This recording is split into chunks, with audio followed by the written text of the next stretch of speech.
Atos dos Apóstolos, capítulo 1. Prezado Teófilo, no primeiro volume deste livro, escrevi a respeito de tudo que Jesus começou a fazer e a ensinar, até o dia em que ele se despediu dos apóstolos, aqueles que ele havia escolhido por meio do Espírito Santo, e foi levado ao céu. Depois de sua morte, ele se apresentou vivo a eles, em diferentes lugares, por um período de 40 dias. Nesses encontros face a face, ele os orientou sobre assuntos concernentes ao reino de Deus. Entre os encontros e refeições, ele os aconselhou a não deixar Jerusalém, mas a esperar pelo que o Pai prometeu, a promessa que vocês ouviram de mim. João batizou com água, mas vocês serão batizados com o Espírito Santo. E isso acontecerá logo. Na última vez em que se reuniram, eles perguntaram: Mestre, o Senhor vai restaurar o reino a Israel agora? Chegou o momento? Ele respondeu: Vocês não devem tentar descobrir a hora. Determinar o tempo é responsabilidade do Pai. Vocês vão receber o Espírito Santo, e quando ele vier, vocês serão minhas testemunhas em Jerusalém, por toda a Judéia e Samaria, e até mesmo nos confins da terra. Essas foram suas últimas palavras. Enquanto observavam, ele foi levado e desapareceu numa nuvem. Eles ficaram ali, olhando para o céu vazio. De repente, 2 homens vestidos de branco apareceram e disseram: Galileus, por que estão parados olhando para o céu? Este mesmo Jesus, que vocês viram ser levado para o céu, voltará, tão certa e misteriosamente quanto partiu. Eles deixaram o Monte das Oliveiras e voltaram para Jerusalém, distante dali cerca de 1 quilômetro. Foram para a sala que usavam como local de reunião, que ficava no andar superior de uma casa. Pedro, João, Tiago, André, Filipe, Tomé, Bartolomeu, Mateus, Tiago, filho de Alfeu, Simão o Zelote, Judas, filho de Tiago. Eles concordaram em permanecer ali, unidos em oração, incluindo as mulheres. Também estavam ali a mãe de Jesus, Maria, e os irmãos dele. Enquanto estavam ali cerca de 120 pessoas, Pedro começou a dizer-lhes: Amigos, há muito tempo o Espírito Santo falou por meio de Davi sobre Judas, que se tornou o guia dos que prenderam Jesus. As Escrituras tinham de ser cumpridas. Judas era um de nós e tinha lugar designado neste ministério. Vocês sabem que ele aceitou aquele suborno maldito, comprou um pequeno terreno e teve um fim trágico. Sua barriga rasgou-se e suas vísceras se espalharam. Todos em Jerusalém sabem disso e chamam o lugar Campina do Assassinato. É conforme lemos nos Salmos, que seu lugar fique deserto, de modo que ninguém more lá. E também o que foi escrito depois, que outro assuma seu posto. Judas deve ter um substituto. Deve ser alguém do nosso grupo, alguém que está conosco desde o tempo em que Jesus foi batizado por João até o dia de sua ascensão, sendo também testemunha de sua ressurreição.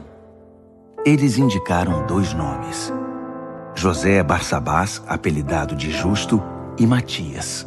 Então oraram: Ó Deus, Tu conheces cada um de nós no íntimo. Mostra-nos qual destes 2 escolhes para assumir este ministério de liderança, o lugar que Judas abandonou para seguir seu próprio caminho. Depois de orar, fizeram um sorteio. Matias foi escolhido e juntou-se aos 11 apóstolos. Atos, capítulo 2. Quando chegou a festa de Pentecoste, todos estavam juntos num só lugar. Inesperadamente, um som parecido com o de um vento ganhou força, e ninguém sabia de onde vinha. Todo o lugar foi tomado por aquele som. Em seguida, como um fogo que irrompe, o Espírito Santo se espalhou sobre eles e começaram a falar em diferentes línguas à medida que o Espírito agia. Por essa época, muitos judeus, peregrinos devotos do mundo inteiro, estavam em Jerusalém. Quando ouviram o som, eles vieram averiguar. Para espanto deles, cada um ouvia sua própria língua materna sendo falada por alguém. Sem entender o que estava acontecendo, perguntam-se: eles não são galileus? Como é que estão falando em tantas línguas diferentes? Partos, medos e elamitas, visitantes da Mesopotâmia, Judéia e Capadócia, Ponto e Ásia, Frígia e Panfilha, Egito e as partes da Líbia que pertencem a Cirene, imigrantes de Roma, tanto judeus quanto prosélitos, até mesmo cretenses e árabes. Nós os ouvimos falando em nosso idioma, descrevendo atos poderosos de Deus. Atônitos, balançavam a cabeça, sem conseguir entender nada, e diziam uns aos outros: o que está acontecendo aqui? Alguns zombavam. Eles estão bêbados e com vinho barato. Apoiado pelos outros 11 apóstolos, Pedro tomou a palavra e fez este ousado pronunciamento: irmãos judeus, vocês que estão visitando Jerusalém, ouçam com atenção e procurem entender. Ninguém está bêbado aqui, como alguns estão pensando. Eles não tiveram tempo de se embebedar, porque ainda são 9 horas da manhã.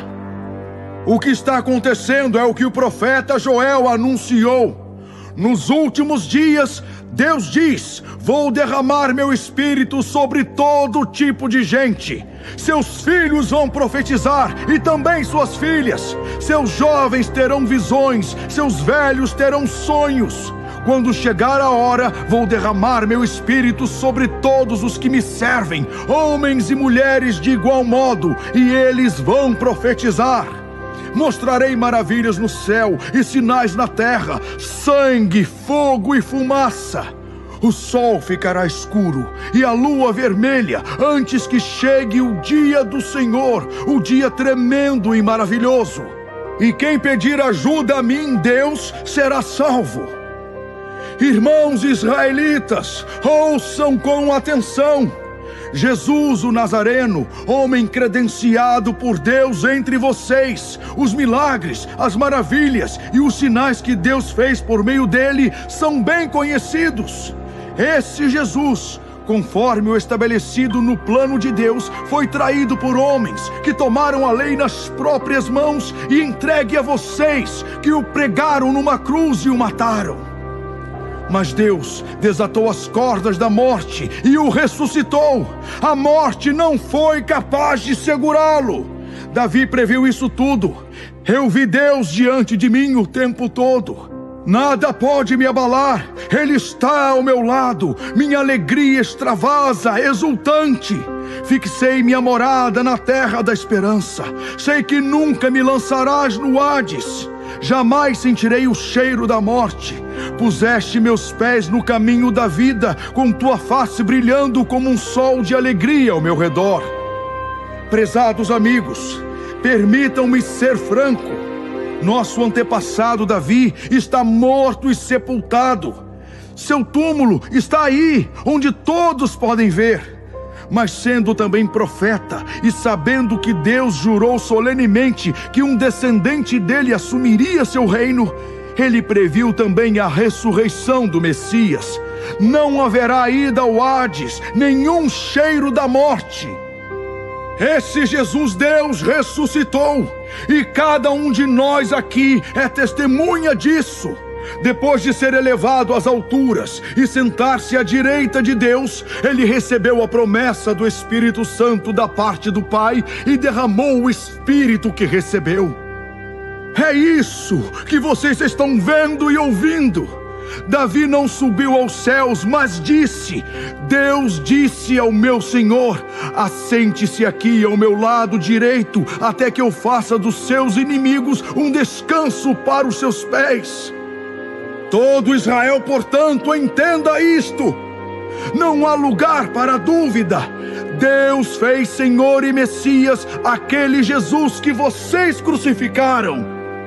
Os que ouviam perguntaram a Pedro e aos outros apóstolos: Irmãos, o que vamos fazer agora? Pedro respondeu: Mudem de vida. Voltem-se para Deus e sejam batizados, cada um de vocês, no nome de Jesus Cristo, para que seus pecados sejam perdoados. Recebam o dom do Espírito Santo. A promessa é para vocês e para os seus filhos, mas também para todos os que estão longe.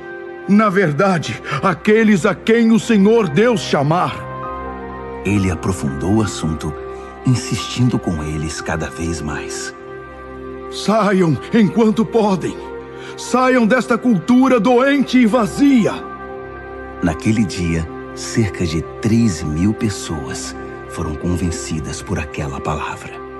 Batizadas e arroladas, elas passaram a seguir o ensino dos apóstolos, a vida em comunidade, a refeição comunitária e a prática da oração. Todos ficaram perplexos com os sinais e maravilhas realizados por meio dos apóstolos. Os crentes viviam numa harmonia maravilhosa e tinham tudo em comum. Vendiam o que possuíam e deixavam os recursos à disposição para atender às necessidades de quem precisasse. Eles seguiam uma disciplina diária de cultos no templo, seguidos de refeições nas casas. Cada refeição era uma celebração vibrante e alegre, com muito louvor a Deus. O povo da cidade apreciava o que via. Todos os dias, o número deles aumentava, e Deus acrescentava os que iam sendo salvos. Atos, capítulo 3. Certo dia, às 3 da tarde, Pedro e João foram ao templo para uma reunião de oração. No mesmo instante, um homem aleijado de nascença estava sendo carregado para lá. Todos os dias, ele ficava sentado perto da porta do templo, chamada Formosa, para pedir esmolas aos que ali entravam. Quando ele viu que Pedro e João se dirigiam à entrada do templo, pediu uma esmola. Pedro, junto com João, olhou-o bem nos olhos e disse: Olhe para nós. Ele olhou na esperança de ganhar uns trocados. Pedro continuou: Não tenho 1 centavo para dar a você, mas vou dar o que tenho. Em nome de Jesus Cristo de Nazaré, comece a andar. Dito isso, segurou o mendigo pela mão direita e puxou-o. Num segundo, os pés e tornozelos do homem se firmaram. Ele deu um salto e começou a andar. O homem entrou no templo com eles, andando para todo lado, dançando e louvando a Deus. Todos os que estavam ali puderam vê-lo andando e louvando a Deus. Eles esfregavam os olhos, custando acreditar no que viam, pois reconheceram imediatamente o aleijado que pedia esmolas perto da porta do templo. O homem, empolgado, dançava em torno de Pedro e João. Os que estavam presentes cercaram um trio no pórtico de Salomão para conferir de perto o milagre. Quando Pedro percebeu a plateia ali formada, dirigiu a palavra a eles. Caros israelitas, por que tanto espanto? Porque nos olham como se o homem estivesse andando por causa do nosso poder ou devoção? O Deus de Abraão, Isaque e Jacó, o Deus dos nossos antepassados, glorificou o seu filho Jesus, aquele que Pilatos declarou inocente e vocês rejeitaram. Vocês rejeitaram o santo, o justo e pediram um assassino em seu lugar. Vocês mataram o autor da vida que Deus ressuscitou dos mortos. E nós somos testemunhas disso. A fé no nome de Jesus pôs de pé este homem, cuja condição vocês conheciam bem. Sim, a fé, e nada menos que a fé, deixou este homem curado diante de todos vocês. Agora, amigos, sei que nem vocês, nem seus líderes tinham ideia do que estavam fazendo quando mataram Jesus. Mas Deus, que pela pregação de todos os profetas já havia determinado que o Messias seria morto, sabia exatamente o que vocês iriam fazer e usou isso para cumprir seu plano. Mas é hora de mudar de vida. Voltem para Deus, para que Ele limpe os seus pecados e derrame bênçãos para renová-los e envie o Messias, a saber, Jesus, que Ele preparou para seu povo. Por enquanto, Ele precisa permanecer nos céus até que tudo seja restaurado, a fim de pôr em ordem outra vez tudo aquilo que Deus anunciou por meio dos seus santos profetas. Moisés, por exemplo, disse: do meio de vocês, Deus levantará um profeta como eu. Ouçam cada palavra que ele disser. Quem se recusar a ouvir esse profeta será eliminado do povo. Todos os profetas, desde Samuel, afirmaram com veemência a mesma coisa, que este tempo chegaria. Esses profetas, somados à aliança que Deus fez com os antepassados de vocês, são sua árvore genealógica. Os termos da aliança que Deus fez com Abraão são estes: pelo seu descendente, todas as famílias da terra serão abençoadas. Mas vocês são os primeiros da fila. Deus ressuscitou seu filho e o enviou para abençoar vocês, um a um, para que se convertam dos seus maus caminhos. Atos, capítulo 4. Enquanto Pedro e João falavam ao povo, os sacerdotes, o chefe da guarda do templo e alguns saduceus se aproximaram, indignados com o fato de aqueles apóstolos pretensiosos estarem instruindo o povo e afirmando que Jesus havia ressuscitado dos mortos. Os dois foram presos e ficaram no cárcere até o dia seguinte, pois já era tarde da noite. Mas a essa altura, muitos dos que tinham ouvido a mensagem haviam crido, cerca de 5.000 pessoas. No dia seguinte, foi convocada uma reunião em Jerusalém. Os governantes, líderes religiosos e mestres da lei judaica, o sacerdote principal Anás e os demais, Caifás, João, Alexandre, enfim, todos que tinham alguma influência estavam lá. Eles puseram Pedro e João no meio da sala e os pressionaram. Quem deu autoridade a vocês? O que pretendem com isso? E naquela hora, cheio do Espírito Santo, Pedro respondeu: governantes e líderes do povo, se fomos trazidos a julgamento hoje por ajudar um homem doente, se estamos sendo investigados por causa desta cura, vou ser bem claro com vocês. Não temos nada a esconder. Foi pelo nome de Jesus Cristo de Nazaré, aquele que vocês mataram numa cruz e que Deus ressuscitou dos mortos. É pelo nome dele que este homem está na presença de vocês, saudável e curado. Jesus é a pedra que os pedreiros rejeitaram, que agora é a principal. A salvação não vem por outro caminho. Nenhum outro nome foi ou será designado para nossa salvação, somente o de Jesus. Eles não conseguiam desviar os olhos de Pedro e João, porque eles se mostravam confiantes e seguros. A fascinação aumentou quando perceberam que os dois eram leigos, isto é, sem formação teológica e com pouca educação formal. Eles reconheceram os antigos companheiros de Jesus, mas com um homem diante deles, de pé e curado, o que poderiam argumentar? Eles os mandaram sair da sala por um instante para que pudessem elaborar uma estratégia. Disseram: o que vamos fazer com esses homens? A esta hora, todos na cidade devem saber do milagre e que eles estão por trás disso. Não há como refutar. Para que isso não vá adiante, temos de ameaçá-los para que eles não mencionem o nome de Jesus a mais ninguém. Eles os chamaram de volta e os advertiram a não mais fazer menção ao nome de Jesus, nem ensinarem seu nome. Mas Pedro e João reagiram. Decidam os senhores se é justo aos olhos de Deus ouvir a ele ou a vocês. Nós não temos dúvida. Não podemos nos calar a respeito do que vimos e ouvimos. Os líderes religiosos fizeram mais ameaças, mas depois os deixaram ir, pois contra eles nada podiam provar que justificasse a prisão. Todo o povo estava louvando a Deus pelo que havia acontecido e, sem dúvida, iria se revoltar contra essa decisão.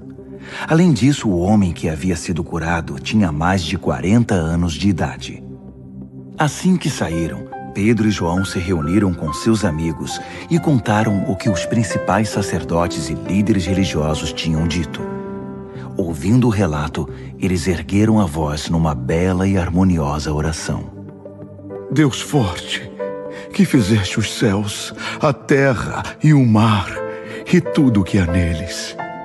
Pelo Espírito Santo falaste pela boca do teu servo e nosso pai Davi. Nações, por que tanto tumulto? Povos, por que tantos planos? Os líderes da terra brigam por posições. Poderosos se encontram em reuniões de cúpula. Os que negam Deus e se rebelam contra o Messias. Pois de fato, eles se reuniram. Herodes e Pôncio Pilatos com nações e povos, e até mesmo Israel, nesta cidade, para planejar contra seu santo filho Jesus, aquele a quem fizeste Messias, para levar adiante os planos que elaboraste há muito tempo. Agora eles atacam de novo. Cuida destas ameaças e dá aos teus servos confiança e coragem para pregar tua mensagem. Estenda a mão para realizar curas, milagres e maravilhas em nome do teu santo servo Jesus. Enquanto eles oravam, o lugar em que estavam reunidos tremeu. Eles foram cheios do Espírito Santo e continuaram a proclamar a palavra de Deus com coragem e confiança. Toda a comunidade de cristãos estava unida, um só coração, uma única mente. Eles não alegavam direito de propriedade nem do que era deles. Ninguém dizia, isto é meu e de ninguém mais. Eles compartilhavam tudo. Os apóstolos davam um testemunho poderoso da ressurreição do Senhor Jesus e a graça repousava sobre todos eles. Além disso, ninguém do grupo passava necessidade. Os que possuíam campos ou casas vendiam essas propriedades e entregavam o dinheiro da venda aos apóstolos como oferta. Os apóstolos, por sua vez, distribuíam esses recursos de acordo com a necessidade de cada um. José, que os apóstolos chamavam de Barnabé, que significa filho da consolação, levita, nascido em Chipre, vendeu uma propriedade que possuía, trouxe o dinheiro e o entregou como oferta aos apóstolos. Atos, capítulo 5. Mas um homem chamado Ananias, com a conivência da esposa Safira, vendeu uma propriedade e guardou parte do valor da venda para si. Em seguida, entregou o restante aos apóstolos como oferta. Mas inesperadamente, Pedro lhe disse: Ananias, como você permitiu que Satanás o levasse a mentir ao Espírito Santo, escondendo parte do dinheiro da venda da propriedade? Antes de vendê-la, tudo era seu. Depois que a vendeu, poderia ter gastado o dinheiro como quisesse. Como foi cair nessa armadilha? Você não mentiu aos homens, mas a Deus. Assim que ouviu essas palavras, Ananias caiu morto. E todos os que ouviram a conversa ficaram apavorados. Em seguida, alguns jovens levaram o corpo e o sepultaram. Passadas não mais de 3 horas, chegou a esposa dele, sem saber o que havia acontecido. E Pedro lhe perguntou: Diga-me, essa oferta foi o preço total da sua propriedade? Sim, foi esse o preço, ela respondeu. Pedro prosseguiu: O que a levou a ser conivente nessa conspiração contra o Espírito do Senhor? Os homens que sepultaram seu marido estão para chegar, e você será a próxima. Mal ele pronunciou essas palavras, ela caiu morta. Quando os jovens chegaram, encontraram o corpo da mulher, que foi carregado e sepultado ao lado do corpo do marido. Nesse tempo, a igreja inteira e todos os que tomaram conhecimento do fato sentiram um respeito profundo por Deus. Eles perceberam que com Deus não se pode brincar. O trabalho dos apóstolos resultou em muitos sinais da parte de Deus entre o povo. Coisas maravilhosas aconteceram. Eles se reuniam regularmente no templo, no pórtico de Salomão, e a harmonia entre eles era notável. Mas ainda que os admirasse, o povo hesitava em unir-se a eles. Apesar disso, o número dos que passaram a confiar no Senhor aumentava sempre, homens e mulheres, vindos de todos os lugares. Eles chegavam a deixar os doentes na calçada sobre macas, esperando que fossem tocados pela sombra de Pedro quando ele passasse. Multidões vinham das cidades ao redor de Jerusalém, trazendo os enfermos, e todos eram curados. Sentindo-se afrontados com tudo isso, o sacerdote principal e seus aliados, principalmente os saduceus, entraram em ação. Prenderam os apóstolos e os lançaram na cadeia da cidade. No entanto, durante a noite, um anjo de Deus abriu a porta da cadeia e os libertou. E lhes disse: vão ao templo e fiquem firmes. Digam ao povo tudo o que precisa ser dito a respeito dessa vida.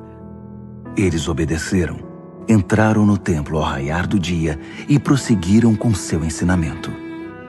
Alheios a isso, o sacerdote principal e seus companheiros convocaram o concílio judaico e mandaram buscar os prisioneiros.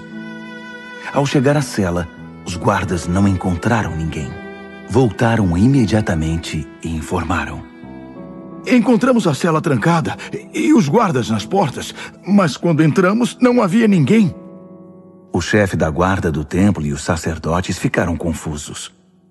Afinal, o que está acontecendo aqui? Alguém então apareceu e disse: os senhores sabiam que os homens que foram presos estão de volta no templo ensinando o povo? Então o chefe e os guardas foram atrás deles, mas os trataram bem, temendo uma reação violenta do povo. Os guardas os levaram de volta e os conduziram ao concílio. O sacerdote principal interrogou: nós não havíamos dado ordens estritas para que não ensinassem no nome de Jesus? E vocês não só encheram Jerusalém com seu ensino, como estão nos culpando pela morte desse homem. Pedro e os apóstolos responderam: é necessário obedecer a Deus, não aos homens. O Deus dos nossos antepassados ressuscitou Jesus, a quem vocês mataram, pendurando-o numa cruz. Mas Deus o levou para as alturas, ao seu lado, o príncipe e salvador, para dar a Israel o dom de uma vida transformada e de pecados perdoados. Nós somos testemunhas dessas coisas. O Espírito Santo que Deus concede aos que a Ele obedecem confirma cada detalhe. Quando ouviram isso, as autoridades ficaram furiosas. Quiseram matá-los ali mesmo. Mas um dos membros do concílio interferiu. Um fariseu chamado Gamaliel, mestre da lei de Deus e honrado por todos. Ele ordenou que os homens se retirassem da sala por um momento e fez este pronunciamento: caros israelitas, cuidado com o que pretendem fazer a esses homens. Não faz muito tempo, Teudas fez grande estardalhaço, alegando ser alguém, e conseguiu 400 seguidores. Ele foi morto. Seus seguidores foram dispersos e nada aconteceu. Pouco tempo depois, na época do censo, Judas o Galileu apareceu e arrebanhou alguns homens. Ele também fracassou e seus seguidores se dispersaram por toda parte. Portanto, digo a vocês: tirem as mãos desses homens. Deixem-nos em paz. Se o projeto deles é algo meramente humano, irá fracassar. Mas se é de Deus, não há nada que possamos fazer. E é melhor que vocês não sejam flagrados lutando contra Deus. O argumento os convenceu. Eles chamaram os apóstolos de volta. Após mandarem açoitá-los, eles os advertiram a não falar no nome de Jesus e os expulsaram dali. Os apóstolos saíram do concílio exultantes por terem a honra de serem maltratados por causa do nome. e não perderam um minuto sequer. Todos os dias estavam no templo e nas casas, ensinando e pregando a respeito de Cristo Jesus. Atos, capítulo 6.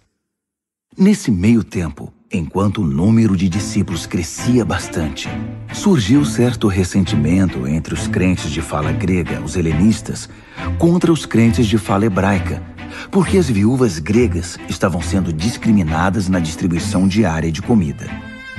Os 12 convocaram uma reunião dos discípulos e disseram: Não é certo que abandonemos nossa responsabilidade na pregação e no ensino da palavra de Deus para administrar a assistência aos pobres.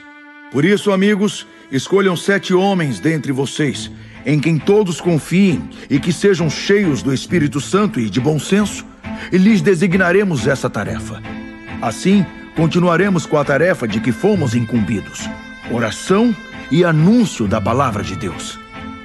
A comunidade concluiu que era uma grande ideia, então escolheram Estevão, homem cheio de fé e do Espírito Santo, Filipe, Prócoro, Nicanor, Timão, Pármenas Nicolau, convertido ao judaísmo de Antioquia. Feita a escolha, a comunidade apresentou-os aos apóstolos, que, orando, impuseram as mãos sobre eles e os comissionaram para aquela tarefa. A palavra de Deus prosperava. O número dos discípulos em Jerusalém crescia dramaticamente. Além disso, um grande número de sacerdotes passou a seguir a fé. Estevão, cheio do poder e da graça de Deus, realizava obras maravilhosas entre o povo, sinais inconfundíveis de que Deus estava entre eles.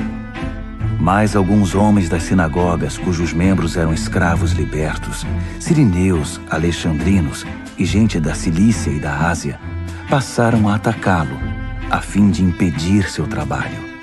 Entretanto, eles não eram páreo para a sabedoria e a força com que Estevão falava.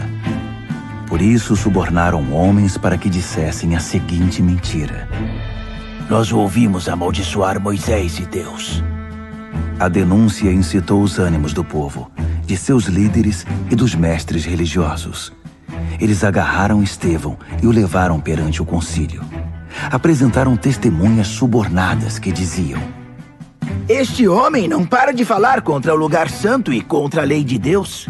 Até o ouvimos dizer que Jesus de Nazaré destruiria este lugar e que daria fim a todos os costumes instituídos por Moisés. Os membros do concílio olharam para Estevão e não conseguiram mais tirar os olhos dele, porque seu rosto parecia o rosto de um anjo.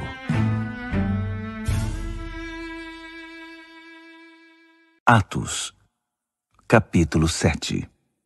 Então o sacerdote principal perguntou: O que você tem a dizer sobre isso?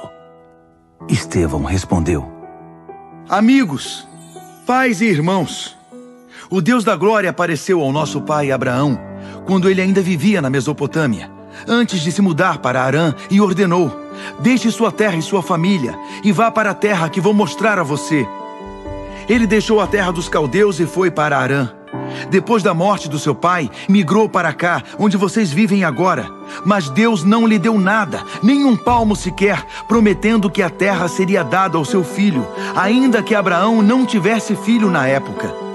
Deus revelou que sua descendência se mudaria para uma terra estranha e ali seriam duramente escravizados por 400 anos. Mas prometeu: Vou tomar providências contra os seus dominadores e trazer meu povo para cá, para que me adorem aqui. Deus firmou uma aliança com Abraão e assinou na carne do patriarca pela circuncisão. Abraão teve seu filho Isaque e 8 dias depois fez o sinal da circuncisão no menino também. Isaque tornou-se pai de Jacó, Jacó pai dos 12 pais, e cada um passou adiante o sinal da aliança. Certo dia, os pais, cheios de inveja, venderam José como escravo para o Egito. Mas Deus estava lá com ele e não só o livrou de todas as suas lutas, como o levou até a presença do faraó, rei do Egito, que ficou tão impressionado com José que o pôs como responsável de todo o Egito, até mesmo de seus assuntos pessoais. Mais tarde, uma fome atingiu a região, do Egito a Canaã, com terríveis consequências. Na fome, nossos pais procuraram comida em toda parte, mas a despensa continuava vazia. Jacó soube que havia comida no Egito e enviou nossos pais para investigar. Confirmada a notícia, eles voltaram ao Egito segunda vez para comprar comida. Nessa visita, José revelou sua identidade aos seus irmãos e apresentou a família de Jacó ao rei do Egito. Então José mandou buscar seu pai Jacó e os demais membros da família, 75 ao todo. Foi assim que a família de Jacó chegou ao Egito. Jacó morreu, e nossos pais depois dele. Eles foram levados a Siquém e sepultados num túmulo que Abraão havia comprado dos filhos de Amor por um bom dinheiro. Quando os 400 anos estavam para se completar, o tempo em que Deus prometeu a Abraão libertar Israel, o nosso povo no Egito já era imenso e estava sob um rei do Egito que nunca tinha ouvido falar de José. Ele explorou o nosso povo sem piedade, a ponto de nos forçar a abandonar os recém-nascidos, condenando-os a uma morte cruel. Foi nessa época que Moisés nasceu. E que bebê bonito! Ficou escondido em casa por 3 meses.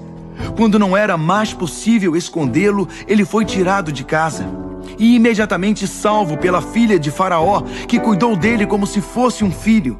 Moisés recebeu a melhor educação do Egito e se destacou tanto acadêmica como fisicamente. Aos 40 anos, Moisés quis saber como era a vida de seus parentes hebreus e foi verificar a situação deles. Um dia viu um egípcio maltratando um deles e interferiu, e matou o egípcio para vingar o irmão humilhado. Imaginava que seus irmãos ficariam contentes ao saber que ele estava do lado deles e queriam vê-lo como instrumento de Deus para libertá-los. Mas eles não entenderam nada disso. No dia seguinte, 2 deles estavam brigando e Moisés tentou interferir, sugerindo que fizessem as pazes e se entendessem. Amigos, vocês são irmãos, por que estão brigando? O que havia começado a briga retrucou: quem deu a você autoridade sobre nós? Vai me matar como matou o egípcio ontem? Quando Moisés ouviu isso, percebeu que a notícia havia se espalhado e fugiu. Exilou-se em Midian e durante os anos do exílio teve 2 filhos. 40 anos depois, no deserto do Monte Sinai, um anjo lhe apareceu num arbusto em chamas. Maravilhado com aquilo, Moisés foi conferir de perto e ouviu a voz de Deus. Eu sou o Deus de seus pais, o Deus de Abraão, Isaque e Jacó. Morrendo de medo, Moisés fechou os olhos e virou o rosto. Deus lhe disse: ajoelhe-se e ore. Você está num lugar santo, em terra santa. Tenho visto a agonia do meu povo no Egito. Ouvi seus gemidos. Vim para ajudá-los. Prepare-se, eu mandarei você de volta ao Egito. E esse era o mesmo Moisés que antes haviam rejeitado, dizendo: quem deu a você autoridade sobre nós? É aquele Moisés que Deus, usando o anjo no arbusto, enviou de volta como líder e libertador. Ele os tirou da escravidão para a liberdade, realizando coisas maravilhosas, sinais da parte de Deus por todo o Egito, no Mar Vermelho e no deserto por 40 anos. E foi isso que Moisés disse à comunidade: Deus levantará um profeta como eu entre vocês. Esse é o Moisés que ficou entre o anjo que falava no Sinai e os seus antepassados, reunidos no deserto, que recebeu as palavras de vida que lhe foram entregues e as comunicou a nós, palavras que nossos pais rejeitaram. Eles tinham saudade dos costumes egípcios e reclamaram com Arão: faça para nós deuses a quem possamos ver e seguir. Esse Moisés que nos trouxe para este fim de mundo, nem sabemos o que lhe aconteceu. Foi nessa ocasião que fizeram um ídolo em forma de bezerro, ofereceram-lhe sacrifícios e festejaram um ídolo que confeccionaram. Deus não estava satisfeito, mas os deixou agir conforme desejassem, adorar cada novo Deus que aparecia e viver com as consequências descritas pelo profeta Amós. Vocês me trouxeram oferendas de animais e grãos durante 40 anos no deserto, ó Israel? Que nada! Estavam ocupados demais, construindo santuários para os deuses da guerra e as deusas do sexo, adorando-os de todo o coração e com toda a força. Foi por isso que eu os mandei para o exílio na Babilônia. Durante todo esse tempo, nossos antepassados tiveram um santuário em forma de tenda para o verdadeiro culto, feito conforme as especificações que Deus dera a Moisés.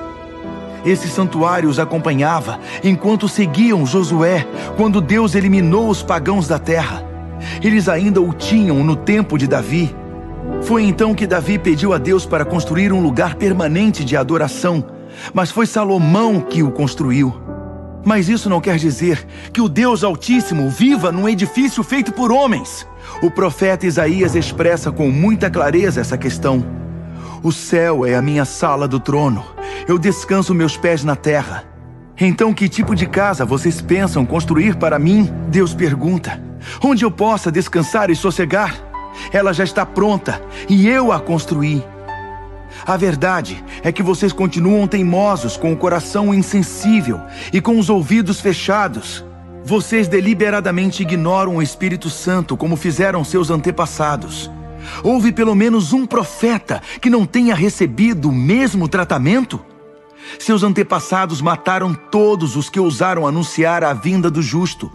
E vocês mantêm a tradição da família. São traidores e assassinos, todos vocês. Receberam a lei de Deus que foi entregue por anjos como um presente, mas vocês a desprezaram. Mal ele acabou de falar, o povo deu vazão à fúria, com vaias, assobios e ofensas. Mas Estevão, cheio do Espírito Santo, nem prestou atenção. Tinha olhos apenas para Deus, porque o estava vendo em toda a sua glória, com Jesus ao lado. Ele exclamou: "Oh, vejo os céus abertos e o Filho do Homem ao lado de Deus." Gritando e vaiando, a multidão arremeteu contra ele como um estouro de boiada. Arrastaram-no para fora da cidade e o apedrejaram. Os líderes pediram a um jovem chamado Saulo que tomasse conta das roupas dele. Enquanto as pedras caíam como chuva, Estevão orava: "Senhor Jesus, recebe meu espírito." Em seguida, ajoelhou-se e orou alto o bastante para que todos ouvissem: "Senhor, não os culpe por causa deste pecado." Foram suas últimas palavras. E depois, ele morreu. E Saulo estava ali, comemorando com os assassinos.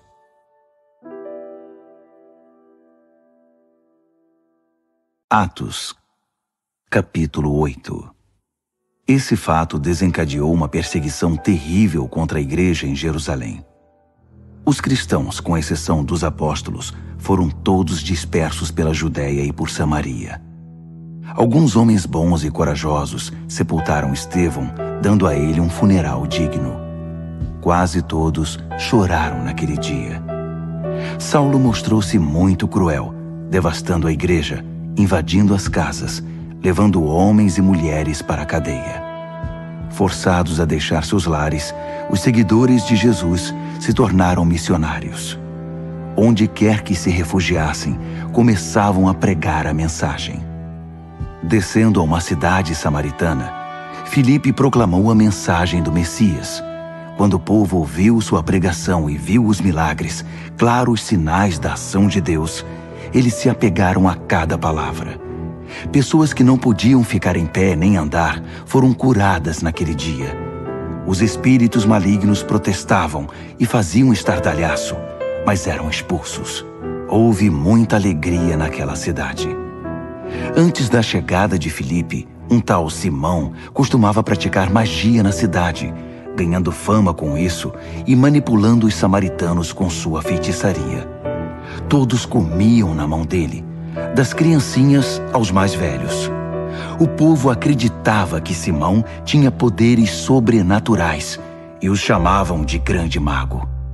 Ele morava ali havia algum tempo e todos o admiravam. Mas quando Filipe veio à cidade, anunciando as novas do reino de Deus e proclamando o nome de Jesus Cristo, eles se esqueceram de Simão e foram batizados, depois de se tornarem cristãos.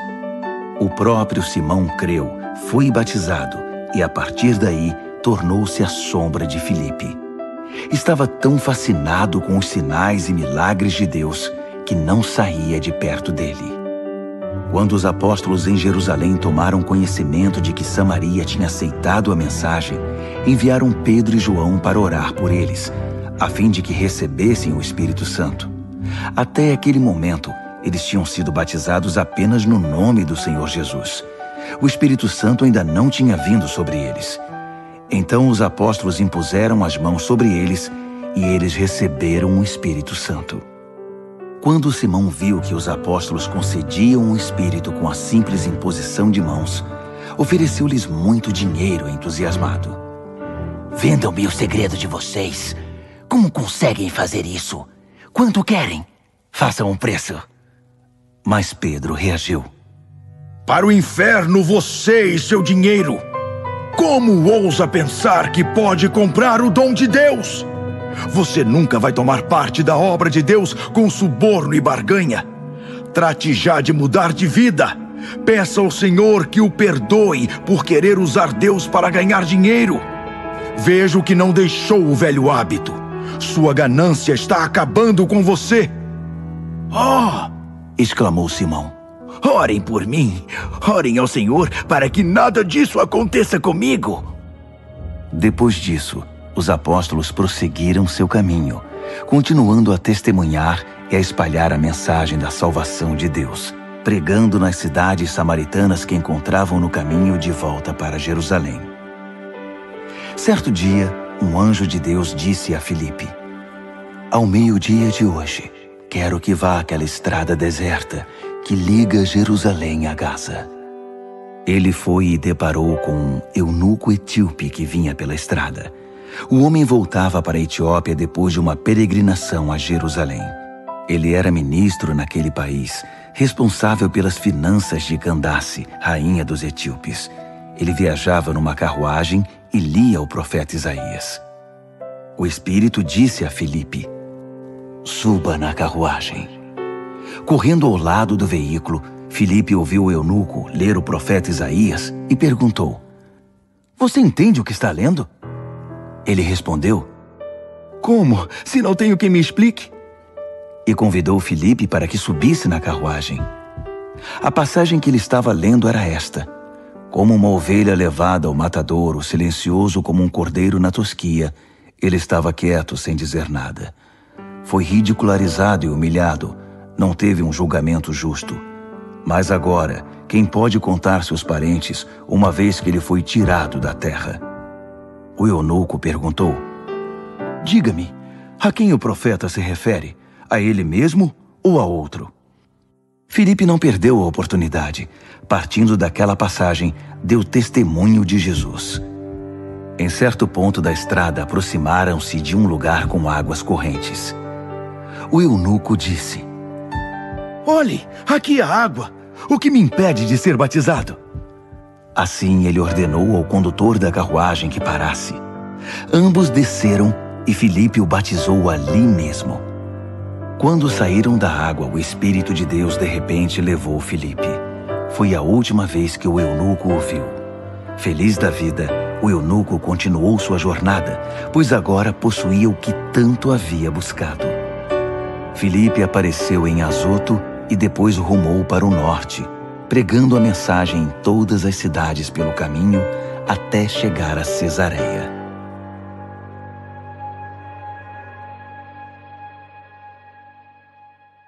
Atos, capítulo 9. Durante todo esse tempo, Saulo promovia uma perseguição incansável aos discípulos do Senhor, ansioso por exterminá-los. Ele solicitou ao sacerdote principal ordens de prisão para apresentar às sinagogas de Damasco. Assim, caso encontrasse ali alguém que pertencesse ao caminho, mulher ou homem, poderia prendê-los e levá-los a Jerusalém. Ele partiu. Já pelas redondezas de Damasco, foi surpreendido por um raio de luz que o cegou.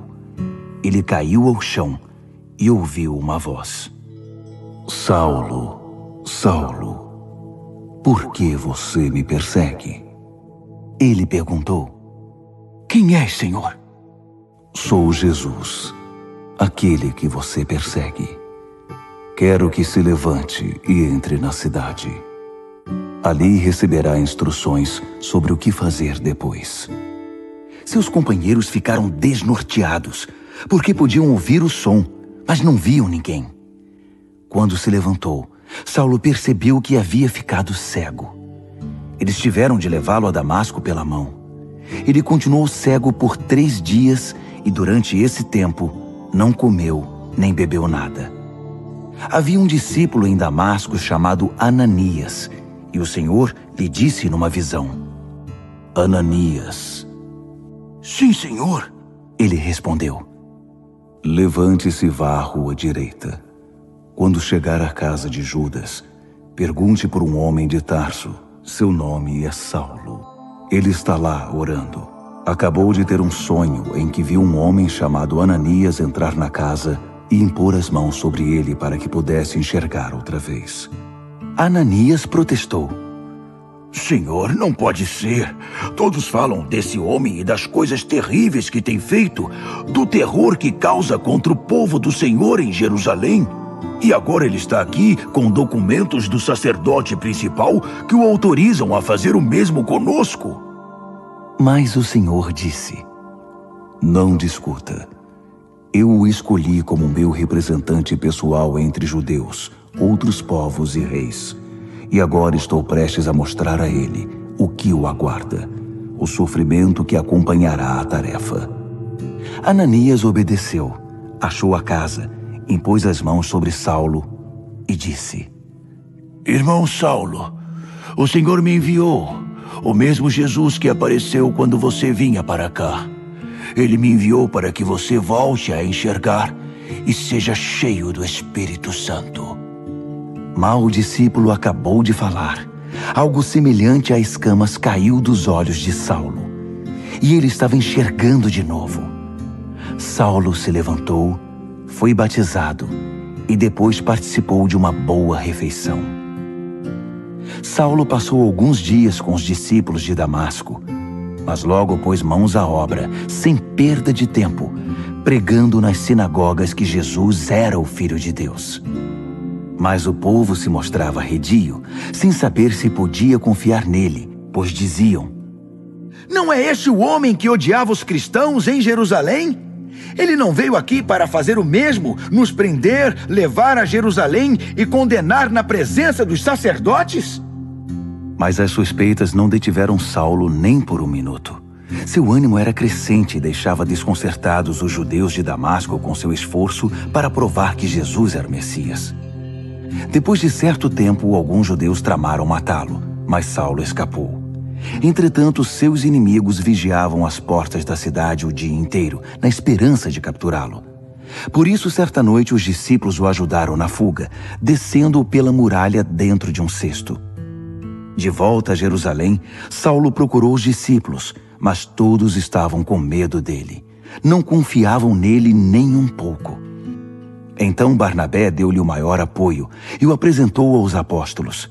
Ele defendeu Saulo contando como tinha visto Jesus e falado com ele na estrada de Damasco, e como arriscara a vida por defender com ousadia o nome de Jesus em Damasco.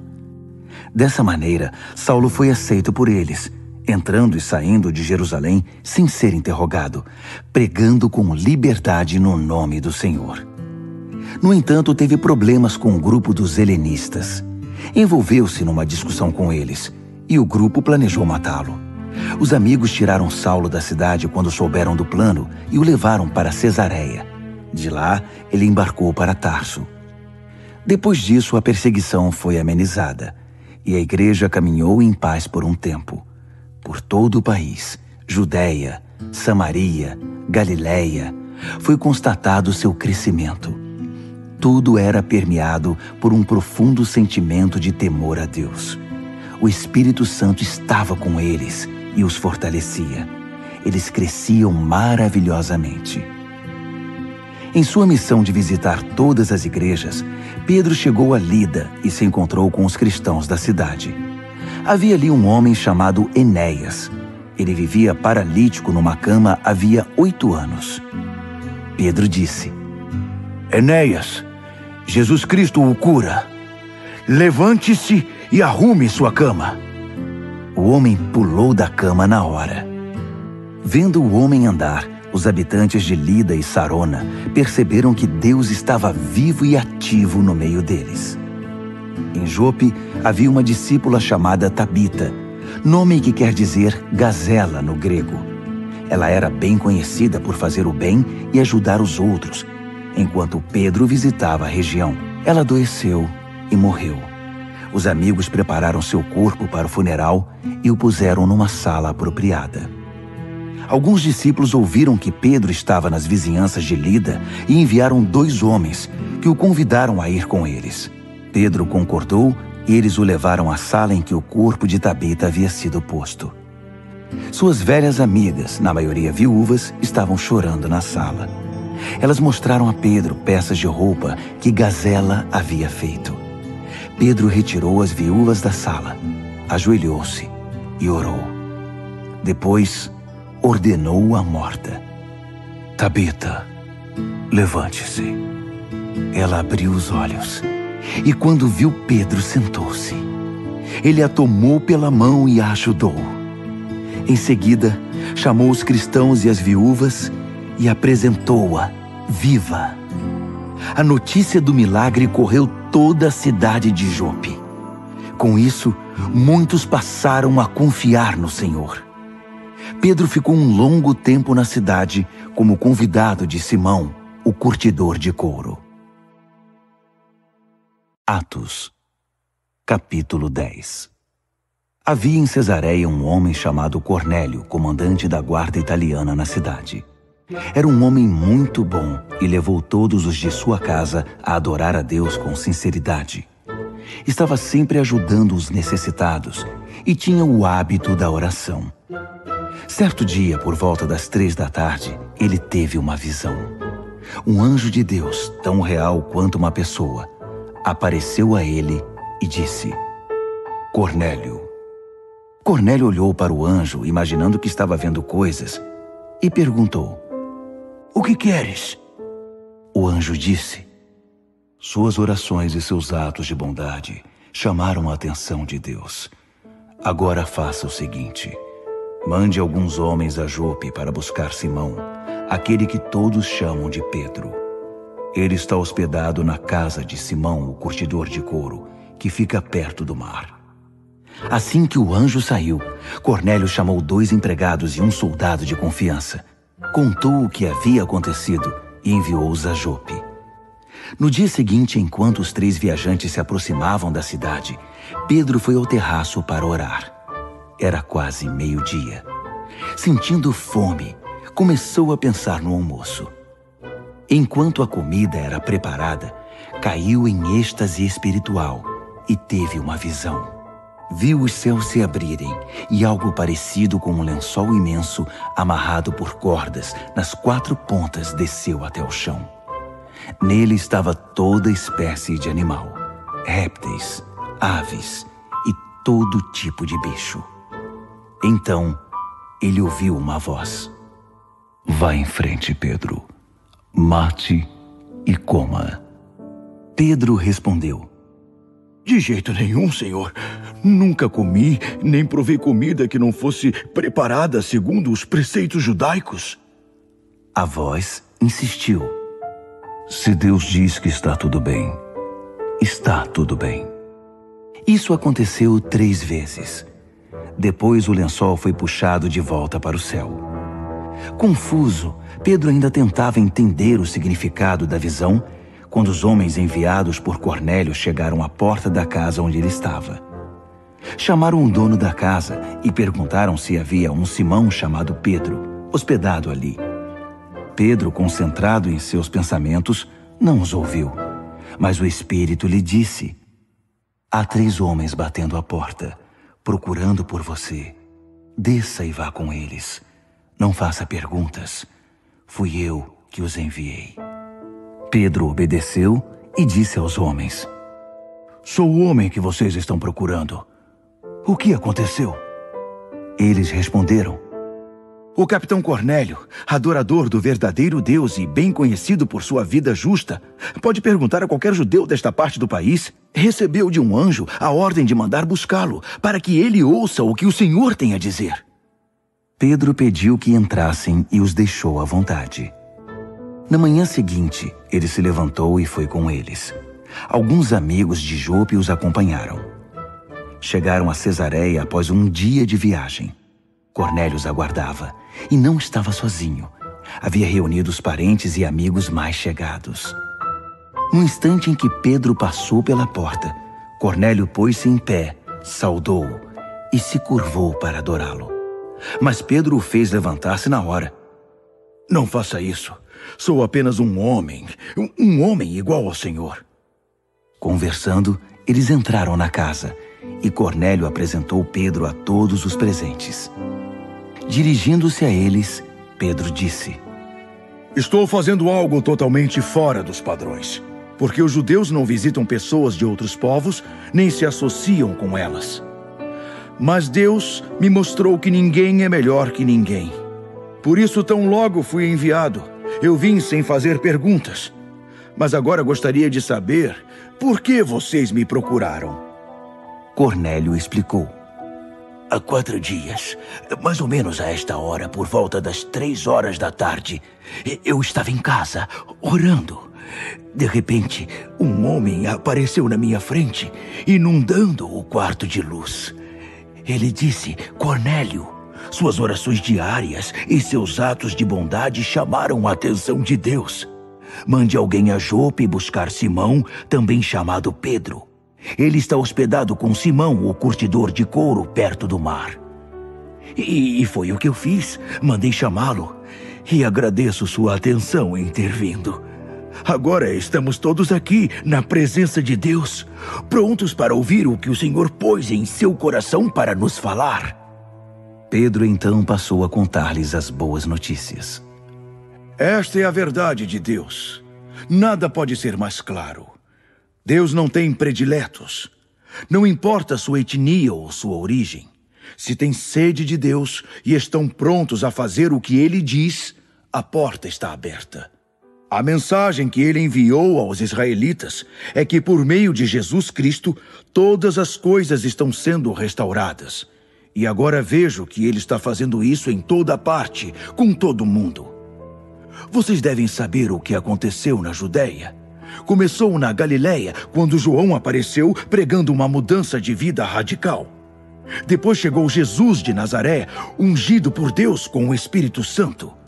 Ele percorreu a nação, ajudando o povo e curando todos os que eram oprimidos pelo diabo. Ele podia fazer isso porque Deus estava com ele. Nós mesmos fomos testemunhas de tudo o que ele fez na terra dos judeus e em Jerusalém, onde o mataram, pregando-o numa cruz. Mas 3 dias depois, Deus o ressuscitou e ele foi visto, mas não por todos. Ele não se apresentou publicamente como antes. Nós somos as testemunhas escolhidas por Deus. Fomos nós que comemos e bebemos com Jesus depois que ele voltou dos mortos. Ele nos deu a tarefa de anunciar essa verdade, de apresentar o solene testemunho de que Ele é aquele que Deus designou juiz dos vivos e dos mortos. Mas não estamos sozinhos nisso. Afirmamos que é somente por meio dele que recebemos o perdão dos pecados, o que é confirmado por todos os profetas. Mal a mensagem foi anunciada, o Espírito Santo desceu sobre os ouvintes. Os judeus convertidos que acompanhavam Pedro não podiam acreditar no que viam. Não podiam crer que o dom do Espírito Santo fosse derramado sobre não-judeus. E como? E eles os ouviram falar em línguas e louvar a Deus. Pedro perguntou: Podemos negar o batismo com água a esta gente? Há alguma objeção? Afinal, eles receberam o Espírito Santo como nós. Não havendo oposição, ordenou que eles fossem batizados em nome de Jesus Cristo. E Pedro foi convidado a ficar com eles alguns dias. Atos, capítulo 11. A notícia espalhou-se rapidamente. E não demorou muito para que os líderes e os cristãos de Jerusalém soubessem do ocorrido. Eles foram informados de que alguns estrangeiros não-judeus agora eram parte da comunidade. Quando Pedro voltou para Jerusalém, alguns de seus antigos companheiros, preocupados com a questão da circuncisão, vieram censurá-lo. O que você pensa que está fazendo, envolvendo-se com essa gente, comendo o que é proibido e arruinando nossa reputação? Começando do princípio, Pedro contou toda a história. Eu estava na cidade de Jope orando. Entrei em êxtase espiritual e tive uma visão. Um lençol imenso, sustentado por cordas nas 4 pontas, desceu do céu e parou no chão, bem na minha frente. No lençol estavam animais do campo e selvagens, répteis e aves, todo tipo de bicho. Fascinado, fiquei pensando naquilo. Então, ouvi uma voz. Vá em frente, Pedro. Mate e coma. Respondi, de jeito nenhum, Senhor. Nunca comi nada que não fosse preparado segundo os preceitos judaicos. Mas a voz falou de novo. Se Deus diz que está tudo bem, está tudo bem. Isso aconteceu 3 vezes. Depois, o lençol foi puxado de volta para o céu. Foi aí que 3 homens de Cesareia apareceram na casa em que eu estava hospedado. O Espírito ordenou que eu fosse com eles, sem fazer perguntas. Eu os acompanhei com 6 amigos até a casa do homem que havia mandado me chamar. Ele contou que tinha visto um anjo em sua casa, tão real quanto uma pessoa. O anjo lhe ordenara: mande buscar Simão em Jope, aquele que é chamado de Pedro. O que ele vai dizer salvará a sua vida. Na verdade, sua e de todos os seus. Então comecei a falar.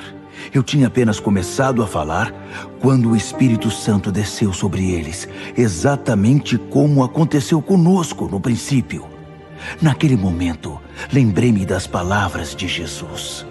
João batizou com água, mas vocês serão batizados com o Espírito Santo. Então pergunto a vocês, se Deus concedeu a eles o mesmo dom que deu a nós quando cremos no Senhor Jesus Cristo, como eu poderia me opor a Deus? Ao ouvir o relato, eles ficaram quietos e, em seguida, começaram a louvar a Deus. Então, aconteceu! Deus se manifestou a outras nações, abrindo para elas o caminho da vida. Os que haviam sido dispersos pela perseguição iniciada com a morte de Estevão foram parar na Fenícia, em Chipre e em Antioquia, mas ainda falavam e se relacionavam apenas com outros judeus. Então alguns homens de Chipre e Cirene foram a Antioquia e começaram a pregar a mensagem aos gregos. Deus gostou do que fizeram e mostrou sua plena aprovação.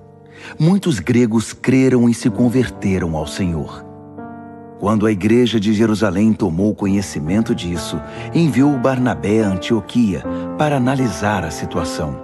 Tão logo chegou, ele viu que Deus estava por trás de tudo. Por esse motivo, se lançou à obra com eles, ajudando-os a permanecer firmes na fé para o resto da vida. Ele era um homem bom, cheio de entusiasmo, que confiava no agir do Espírito Santo. A comunidade cresceu e se fortaleceu no Senhor. Algum tempo depois, Barnabé foi a Tarso à procura de Saulo. Ele o encontrou e o trouxe para Antioquia. Passaram 1 ano inteiro ali, dirigindo as reuniões da igreja e ensinando o povo. E foi em Antioquia que os discípulos, pela primeira vez, foram chamados cristãos. Por essa mesma época, alguns profetas chegaram a Antioquia. Vinham de Jerusalém. Um deles, chamado Ágabo, levantou-se um dia e, impelido pelo Espírito, anunciou que uma fome severa estava para devastar o país, que de fato aconteceu no reinado de Cláudio.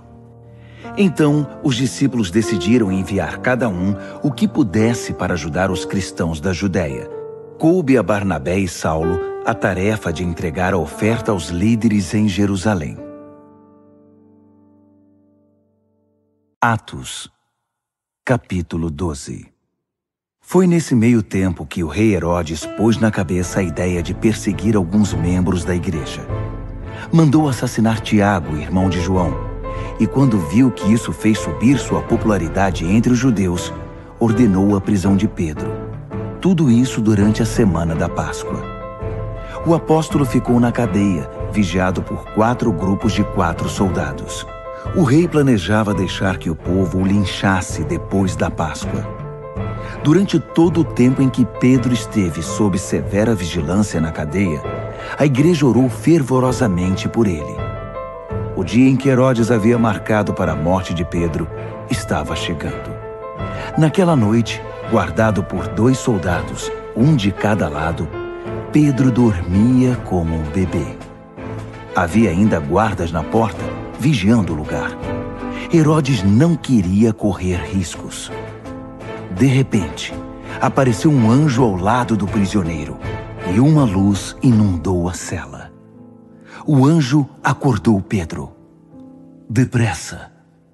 As algemas caíram dos pulsos do apóstolo e o anjo ordenou: vista-se, calce os sapatos. Pedro obedeceu. O anjo disse ainda: vista o casaco e vamos sair daqui. Pedro o seguiu, mas não acreditava que tudo aquilo fosse verdade. Achou apenas que estava sonhando. Depois de passar por 2 grupos de guardas, eles chegaram ao portão de ferro que conduzia à cidade, que se abriu automaticamente. Eles chegaram à rua sem nenhum impedimento. Na primeira esquina, o anjo o deixou e seguiu seu caminho. Foi quando Pedro percebeu que não estava sonhando. Não posso acreditar. Isto é real. O Senhor enviou seu anjo e me livrou das garras de Herodes e do espetáculo que a multidão judaica esperava. Ainda sacudindo a cabeça, maravilhado, ele foi para a casa de Maria, mãe de João. A casa estava cheia de amigos que oravam. Quando bateu a porta no pátio, uma jovem chamada Rod veio atender. Mas quando ela reconheceu a voz de Pedro, ficou tão alegre e ansiosa que correu para contar a novidade a todos, esquecendo-se de abrir a porta e deixando-o na rua. Mas eles recusaram-se a acreditar na palavra dela. Você perdeu o juízo? Disseram. Mas ela insistia em sua história. Ainda céticos, começaram a dar asas à imaginação. Deve ser o anjo dele.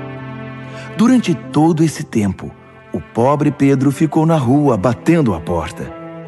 Finalmente abriram a porta e quando viram que era ele mesmo, não sabiam o que dizer. Pedro os acalmou com um gesto. Depois de contar como o Senhor o havia tirado da cadeia, pediu: digam a Tiago e aos irmãos o que aconteceu.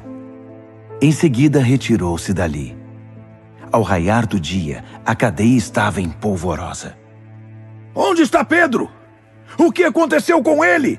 Queriam saber. Herodes mandou que trouxessem Pedro, e como ninguém sabia onde ele estava, nem conseguia explicar o que havia acontecido, os guardas é que foram executados. Cortem a cabeça deles! Ordenou. Cansado da Judéia e dos judeus, Herodes foi de férias para Cesareia. As coisas não iam mesmo bem para Herodes. O povo de Tiro e Sidom fazia oposição a ele, mas pediram a Blasto, braço direito do rei, uma audiência com Herodes. Uma delegação tentaria, de boa vontade, acertar a situação. O motivo é que dependiam da Judéia, porque vinha dessa província seu suprimento de comida, e a situação estava se tornando insustentável. No dia combinado, Herodes, vestido a rigor, tomou seu lugar no trono e os encantou com seu linguajar pomposo e vazio.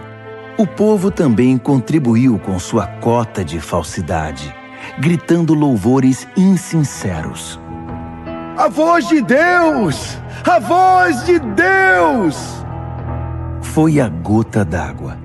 Farto da arrogância de Herodes, Deus enviou um anjo para feri-lo. Herodes não dava nenhum crédito a Deus. Assim, ali ele caiu. Podre até a alma de modo horrível, morreu comido de bichos. Enquanto isso, a palavra de Deus se espalhava sem parar.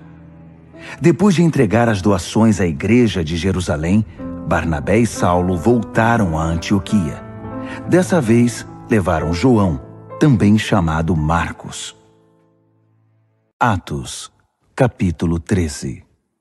A comunidade em Antioquia era abençoada com um grande número de profetas, pregadores e mestres. Barnabé, Simão, também chamado de Negro, Lúcio de Cirene, Manaém, conselheiro do rei Herodes, Saulo. Um dia, enquanto adoravam a Deus, também estavam jejuando enquanto esperavam por orientação. O Espírito Santo disse: comissionem Barnabé e Saulo para a obra que determinei que fizessem. Eles obedeceram. Naquele ambiente de fervor, obediência, jejum e oração, impuseram as mãos sobre os 2 homens e os despediram. Guiados pelo Espírito Santo na nova tarefa, Barnabé e Saulo desceram a Seleucia e pegaram um navio para Chipre. A primeira coisa que fizeram quando chegaram a Salamina foi pregar a palavra de Deus nas sinagogas da cidade. João estava com eles como auxiliar. Eles viajaram pela ilha e em Pafos encontraram um mago judeu que havia conquistado a confiança do governador Sérgio Paulo, homem inteligente que não se deixava enganar com facilidade. O nome do mago era Bar-Jesus, um homem que não merecia confiança. Desejoso de ouvir a palavra de Deus, o governador convidou Barnabé e Saulo. Mas o sabe-tudo, pelo menos ele se julgava assim, provocou um tumulto, tentando impedir a conversão do governador. Então Saulo, ou Paulo, cheio do Espírito Santo, olhando-o bem nos olhos, disse: você é um falso, um verdadeiro diabo. Você passa as noites inventando esquemas para enganar o povo. Mas agora que você desafiou Deus, o jogo acabou. Você vai ficar cego. Não vai ver a luz do sol por um bom tempo. Na mesma hora, ele perdeu a visão. Começou a tropeçar nas coisas e pediu que alguém o guiasse pela mão. Diante de tudo isso, o governador tornou-se cristão, muito impressionado com tudo que era dito a respeito do Senhor. De Pafos, Paulo e seus companheiros navegaram até Perge, na Panfilha. Ali, João desistiu da viagem e voltou para Jerusalém. De Perge, o restante do grupo viajou até Antioquia, na Pisídia. No sábado, foram à sinagoga. Depois da leitura das Escrituras, a lei de Deus e os profetas, o líder da reunião lhes perguntou: amigos, vocês têm algo a dizer? Uma palavra de encorajamento, talvez? Paulo se pôs de pé, fez uma pausa, respirou fundo e disse: meus patrícios e amigos de Deus, ouçam. Deus teve um interesse especial por nossos antepassados. Libertou nosso povo, que vivia oprimido no Egito, e os tirou de lá em grande estilo. Cuidou deles durante cerca de 40 anos naquele deserto, e depois, tendo eliminado 7 inimigos que os enfrentavam, deu a eles a terra de Canaã. Tudo isso aconteceu num período de cerca de 450 anos. Até o tempo do profeta Samuel, Deus deu a eles juízes para liderá-los. Então eles pediram um rei, e Deus designou Saul, filho de Quis, da tribo de Benjamim. Depois de Saul ter governado 40 anos, Deus lhe tirou o trono e o entregou a Davi com esta declaração: vasculhei a terra e encontrei Davi, filho de Jessé. O seu coração está em sintonia com o meu coração, e ele fará toda a minha vontade. Dos descendentes de Davi, Deus fez surgir um Salvador para Israel, Jesus. Foi como prometera, mas somente depois de João ter anunciado sua vinda ao povo, preparando-os para uma mudança radical de vida.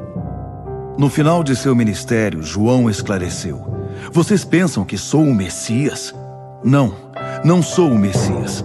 Mas aquele que vocês aguardaram todos esses anos está para chegar. E eu estou prestes a sair de cena.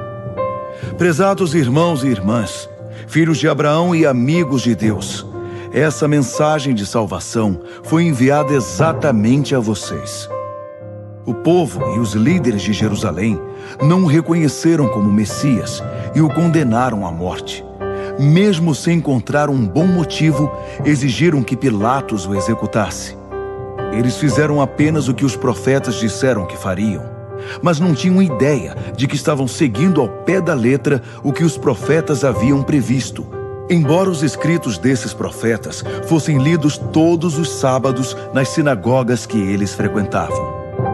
Depois de terem feito tudo o que os profetas haviam previsto, eles o tiraram da cruz e o sepultaram.